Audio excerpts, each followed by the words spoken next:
आइए अब हम बंगाल का रुख कर लेते हैं और बंगाल में जो इस वक्त तस्वीर है वो ये कि अब बीजेपी से कई लोग पाला बदलकर टीएमसी का रुख कर रहे हैं। हमारे साथ नीरज रॉय जुड़ रहे हैं, टीएमसी के नेता, और मनोज यादव बीजेपी के नेता हमारे साथ जुड़ रहे हैं, और मेरे सहयोगी मनीष कुमार हमारे साथ बने हुए हैं, और कोलकाता से मनोज पांडे भी मेरे साथ जुड़ गए हैं। मैं मनोज पहले आपका रुख करना चाहूंगी, और कल हमने जो तस्वीरें दिखाई उससे ये बात सामने आ रही थी कि बीजेपी पूरे तरीके से, पूरे दम से पश्चिम बंगाल में लगी है, लेकिन आज की जो तस्वीर है वो कह रही है कि सेंध सिर्फ टीएमसी में नहीं लग रहा, इधर भी सेंध है।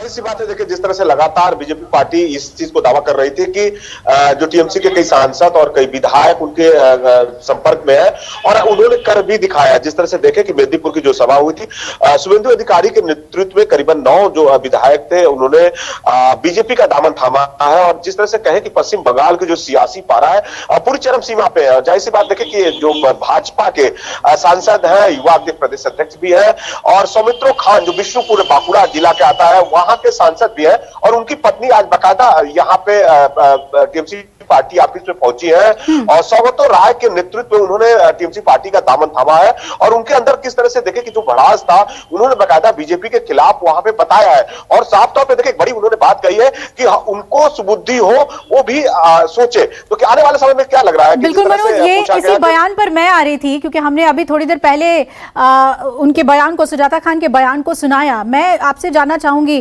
मनोज यादव जी, ये कहना कि अब सद्बुद्धि उनको आ जाए, आपके नेता को, बीजेपी के नेता को कह रही है, सांसद को कह रही है कि उनको सद्बुद्धि हो और वो टीएमसी में वापस आ जाए, आप इसे किस तरह से ले रहे हैं? कोई चिंता की बात तो नहीं है बीजेपी के लिए?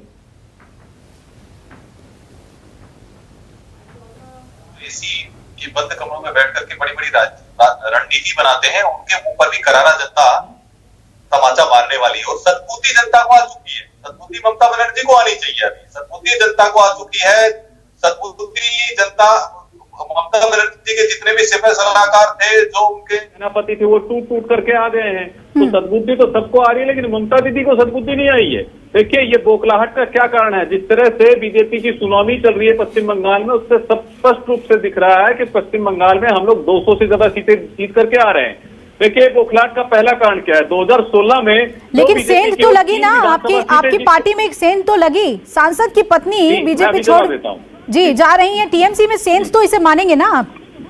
जी देखिए 2016 में जो भारतीय जनता पार्टी मात्र 3 सीटें विधानसभा की जीत करके आई थी, 2018 में 6000 पंचायत की सीटें जीत करके हम लोग आए। चलिए, यानी कि आप पिछले नतीजों को लेकर बहुत ही पॉजिटिव हैं, आशान्वित हैं। नीरज रॉय जी, कल जो तस्वीरें दिखी और उसके बाद आज, लेकिन सवाल सबसे बड़ा ये है कि अगर पति बीजेपी में हैं और पत्नी टीएमसी में आ जाती हैं, वो कितनी ट्रस्टवर्दी होंगी? किस तरह, क्या सोचकर टीएमसी ने ये फैसला लिया? देखिए अभिलाषा, मैं एक पहली बार नहीं, मैं बार बार बोल रहा हूँ, और मनोज भाई हैं, इनको एक लिखित स्क्रिप्ट मिल चुका है पूरे भारतीय जनता पार्टी के नेताओं को बोलने के लिए। चाहूंगा अभिलाषा कि ये लोग भारतीय जनता पार्टी, भाई साहब मैं बोल रहा था, आप बोल रहे थे तो मैं सुन रहा था, हम बोल रहे हैं तो सुनिए ना, हम बोल रहे थे तो सुनिए, आप बोल रहे थे हमने सुना। देखिए अभिलाषा यह क्या कि ये लोग टीएमसी में और टीएमसी के बारे में जितना चिंता कर रहे हैं, मैं बार बार बोल रहा हूँ कि इनको अपने फैले हुए अंतर के बारे में सोचने की आवश्यकता है। इनकी दीवारें जो है चारों तरफ से कच्ची दीवारें हैं, और ये सीमेंटेड छत लेके घूम रहे हैं कि हम रख लेंगे उस पे छत तैयार कर देंगे। तो अभी ये देखिए शुरुआत है। सुजाता मंडल जो है, सुजाता मंडल सिर्फ इनकी एक नेता ही नहीं और सांसद की पत्नी ही नहीं है, वहां के यूथ के प्रदेश अध्यक्ष की पत्नी भी है। ये वही सुजाता मंडल है जो कि भारतीय जनता पार्टी के बारे में सोची नहीं थी कि 2 सीट से 18 पे जाएगी, और उस पर ये रात रात दिन भर घूमकर प्रचार करी थी। एक अच्छे प्रचारकों में भारतीय जनता पार्टी चल रही है, तो इसलिए भारतीय जनता पार्टी अपने बारे में, आपको विश्वास है सुजाता खान पे? नीरज राय जी, आपको पूरा विश्वास है, पूर्ण विश्वास है कि पार्टी को बल मिलेगा सुजाता जी के आने से?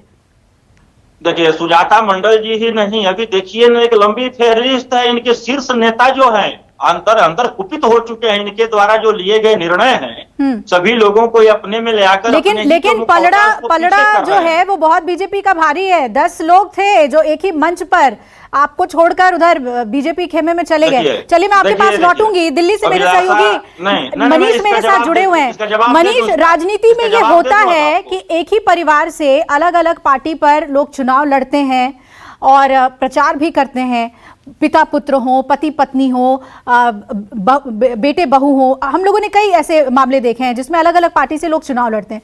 इसे हम उसी तरीके से देखें या फिर बंगाल की सियासत में ये बहुत अहम है कि दोनों ही पार्टियां एक दूसरे को डैमेज देंगी इस तरह से?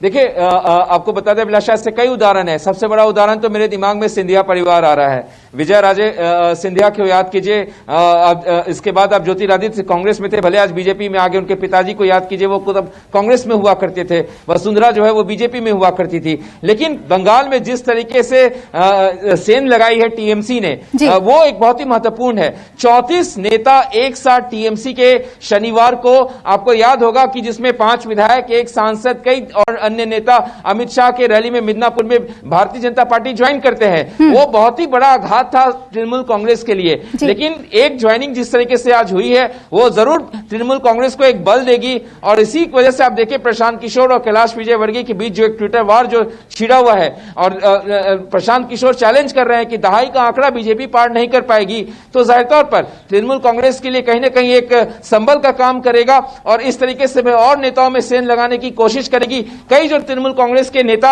जो कि फेंस पे बैठे थे, वो रूठे हुए थे, उनको मनाने की कवायद तृणमूल कांग्रेस के नेताओं द्वारा की जा रही है। तो जाहिर तौर पर बंगाल का चुनाव अभिलाषा बहुत ही दिलचस्प है, और अभी काफी दूर है, लेकिन काफी कुछ अभी और देखने को मिलेगा। बिल्कुल मनीष, और आज जो ट्विटर वॉर देखने को मिला है प्रशांत किशोर और कैलाश विजयवर्गीय के बीच, उस पर हम मनोज यादव जी आपसे जानना चाहेंगे कि आप कह रहे हैं सुनामी है, कल वही मेहनत और वही तस्वीर भी देखने को मिली जब अमित शाह वहां थे, लेकिन दूसरी तरफ अगर ये कह रहे हैं कि दहाई का आंकड़ा भी आपके लिए पाना मुश्किल हो जाएगा, तो कुछ स्ट्रैटेजी तो टीएमसी की बनी है, क्या कहेंगे?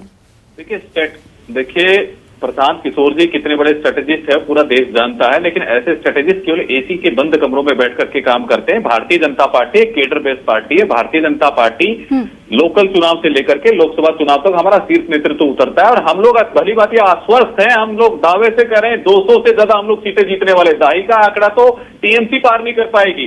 जिस तरह से वहां नीरज जी इस पर रिएक्शन देना चाह रहे हैं, मनोज जी उनको भी सुन लेते हैं। चल रहा है, वहां पर दहाई का आंकड़ा टीएमसी पार नहीं कर पाएगी, देख लीजिएगा। जी नीरज जी बोलिए। नतीजा है कि हमारे कार्यकर्ताओं की 130 कार्यकर्ताओं की निर्मम हत्या की गई है। हमारे राष्ट्रीय अध्यक्ष के ऊपर पथराव किया जाता है, हमारे कैलाश विजयवर्गीय के ऊपर पथराव किया जाता है। चलिए मनोज जी, हमारे गृह मंत्री तो पहले भी उस समय उनके ऊपर हमला हुआ था। तो जब बौखलाहट नहीं है, डर नहीं है, सुरक्षा नहीं है, वो लोग आश्वस्त है, तो क्यों हमला करवा रहे हैं? नीरज जी जवाब दीजिए। हत्या करा रहे हैं तो कहीं ना जवाब दे रहा हूँ अभिलाषा, हमको थोड़ा चुप कराइए, मैं जवाब दे रहा हूँ।